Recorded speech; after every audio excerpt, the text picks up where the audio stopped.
মানে যা যা সেদ্ধ করা আছে এখানে হয়ে যাবে, ঠিক আছে। এখানে ইনস্ট্রাকশনটা দেওয়া আছে, আর এই যে ইয়ার আছে একটা কন্টেনার আছে, এইটার মধ্যে ভাত নিচে হবে। হ্যাঁ, এটার মধ্যে ওইটার মধ্যে তাপ টাপছে, এখানে এটার মধ্যে জল চাল সব দিতে হবে পরিমাণ মতো।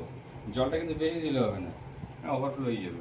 যতটা দরকার সেটা পরিমাপ ওখানে সব লেখা আছে, ওইগুলো দিয়ে এটাকে দেওয়া হলো। এবার জলটা আমার তো বাইরে তো ড্রেন আউট হচ্ছে না, ঠিক আছে, ভাতটা মিষ্টি হবে। আর এমনি আমরা হাঁড়িতে কী করি, আমাদের যা দরকার জল তার থেকে আমরা বেশি দিই, কি হয় জলটা আমার ফেলে দিতে হয়, মানে এখানে মার ফেলার দরকার নেই, ফেলে দিতে হয়।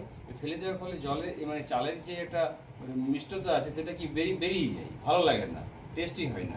আর এখানে কি হবে, জলটা ঠিক হয়ে যাবে। যেমন খিচুড়িতে কি হয়, টেস্ট হয়, কেন আমাদের ওই যেটা ফ্যানটা ফেলতে হয় না, তো যার ফলে এখানে কিন্তু খুব মিষ্টি হবে।